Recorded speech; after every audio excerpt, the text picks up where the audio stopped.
deadline day is like, it's here, innit, basically. Let's be honest with ourselves. So I'm going to come up with a 3-man shortlist. Players we can get in the door that would make a tangible improvement on Manchester United's season. I don't think you're going to be as sure of who I'm going to be bringing in here as you think you are. Apart from maybe number one, because number one, yeah, you're right, and that's Amrabat.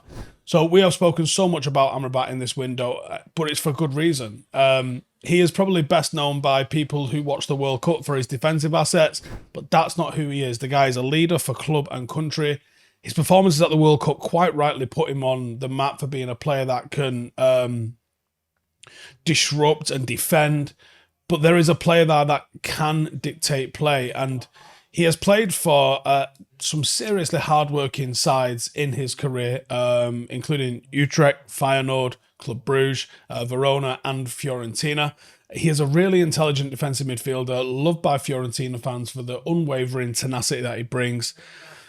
During the World Cup, he won possession more than any other player at the tournament, with 57 times of winning possession back. That was the most by an African player at any tournament. It looks like United are willing to offload another midfielder before we officially go in for Amrabat, but I think if we don't get him, he's going to get picked up by a rival or someone else across Europe that are desperate for the sort of quality and industry that Amrabat brings. It would be a mistake to allow that to happen. I think Fred leaving is going to have a bit of an effect on us, but you can get a massive upgrade on Fred. You can get the tenacity, but you can also bring in the quality all in one package, and that package is Amrabat. He's an upgrade in every sense, and he's one that I really, really want to see over the line before the end of the window. Number 2, Mehdi Taremi. Look, this one won't happen, but can a boy not dream? It's no secret Højlund's back stress is definitely going to be a cause for concern for us, especially our recent history of injury-prone short-term forwards. This isn't a good sign. But when you consider the striking options are Højlund, and is Martial? No, he's not. Of course he isn't. And then Rashford, who's not a striker. We don't have many striking options. Simply not good enough when you consider Martial's fitness woes. And like I said, Rashford just not being someone that can play down the middle, much better off the left wing. Personally, I believe that Taremi would be a real sensational option for us if we brought him in.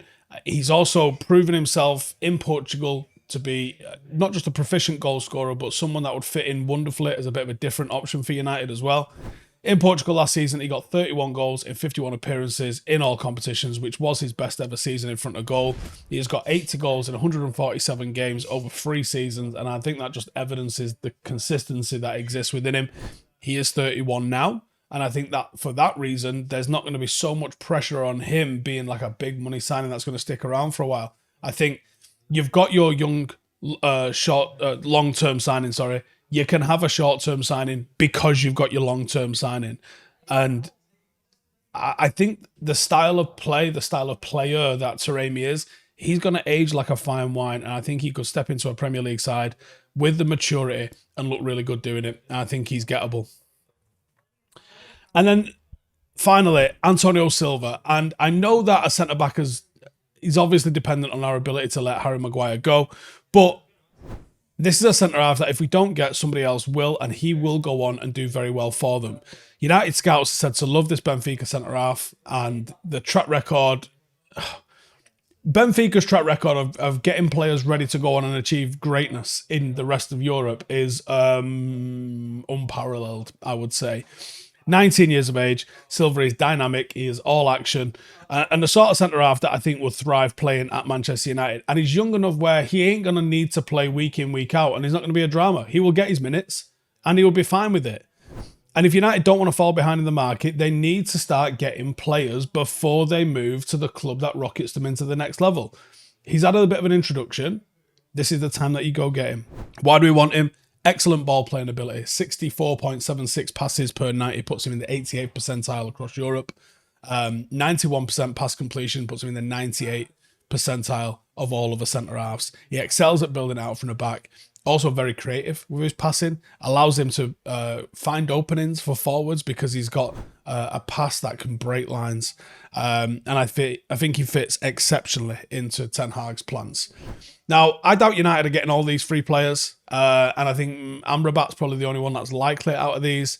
But I just thought, wouldn't it be nice to have a bit of a dream? What would I do if I could bring in 3 players before the end of the window to liven things up and get a squad in position to go and do a madness this season? Wouldn't cost a lot. Reality is, we're not bringing in 3 players today unless something else has gone absolutely bananas, but it would give us some incredible squad depth if we did. Let me know your thoughts in the comments. See you in the next one. Hey, thank you for watching the video. If you are new around these parts, then don't forget to subscribe. My channel is proudly supported by my community on Patreon. If you'd like to get a little bit of extra content, a Discord group, meetups, 5-a-side games, weekly podcasts, behind the scenes, and even an occasional bit of transfer news as and when I get it, then for the price of a pint, you can show your appreciation for the content that we make and get some goodies for doing so as well. Check the link in the description or click the button right here. You'll also find all of my socials here too if you want to follow me on any of those platforms. Nice one.